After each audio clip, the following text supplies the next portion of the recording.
Everybody, welcome back to the channel. Today we're going to do a little tarot for writers.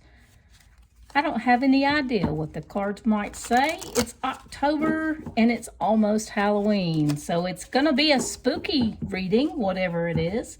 Maybe this time it'll be something for horror, and maybe not. We'll see. So this is usually goal, motivation, and conflict, and here we go. Our goal card, the King of Swords, the King of Swords. Our motivation card, ooh, we got both of them. We got the motivation and we got the, let me move these so I can see them. The King of Swords, the King of Wands, and the Sun. Our goal, motivation, and conflict. This is going to be a pretty powerhouse of a reading, you guys. Let me have a minute to look at this.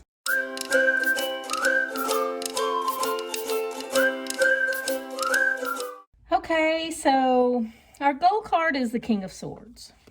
The King of Swords. Can you see that? Let me see. Get out here where you can see it. So the goal card is someone who is seeking mental clarity. They're a pretty strong-minded person. They generally cut through a lot of noise. They don't brook a lot of noise. They prefer for you to have as few words as possible to tell them something. They want you to go straight to the heart of the matter and don't play around. This person's goal is very much the same. They want it straight. They want straight talk. They want for you to tell them exactly what it is. And that's how they approach their goal, straight ahead.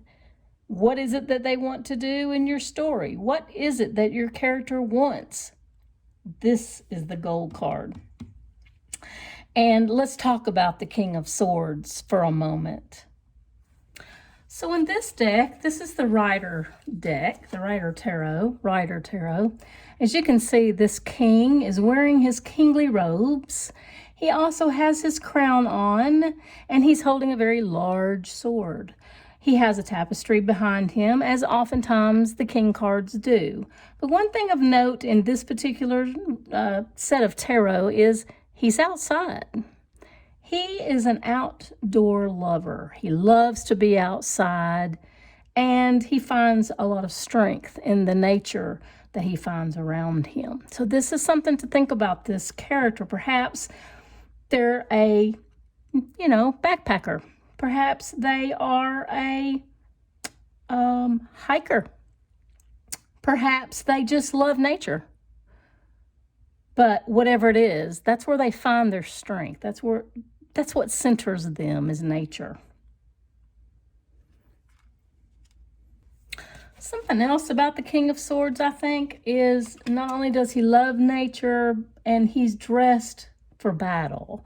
He's dressed for battle. He's holding his sword at arms, and he is ready to fight.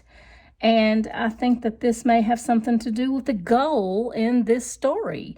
This person is ready to fight for what they want, and they are not afraid of it, whatever it is.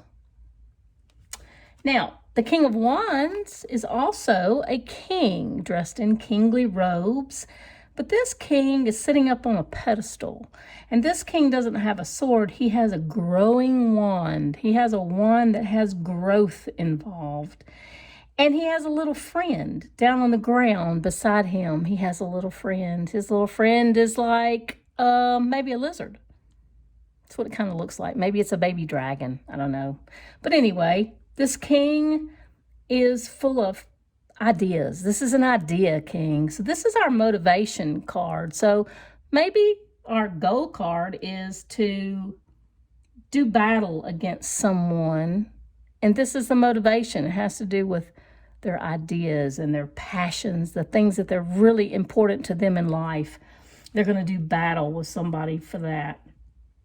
Maybe their way of living, maybe their whole idea system is in danger and they have to fight for that. Maybe it's a love of a woman. Maybe the main character has a woman in their life that they're madly in love with, and they're going to have to do battle for her hand, or do battle to come to fruition with the relationship. The conflict card is not very conflictual. It's the Sun card, and it means that this person is going to win. They're going to have a lot of happiness and joy.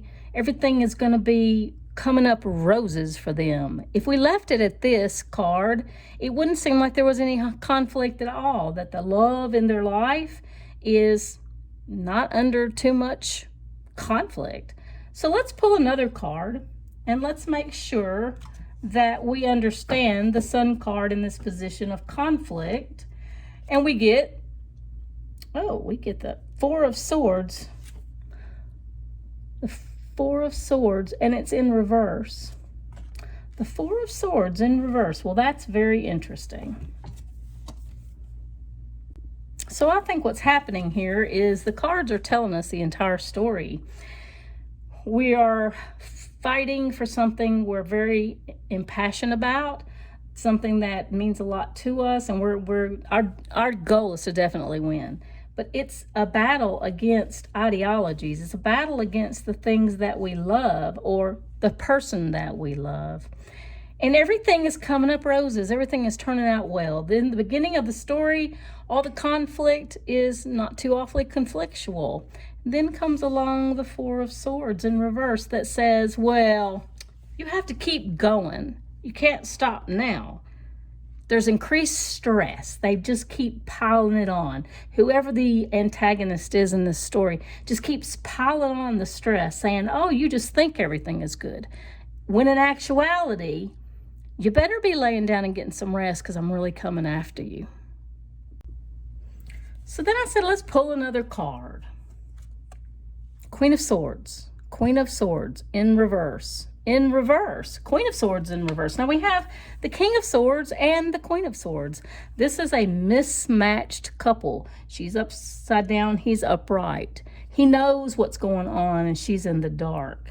And they're both being pursued by the same problems, but she's coming at it from a different direction.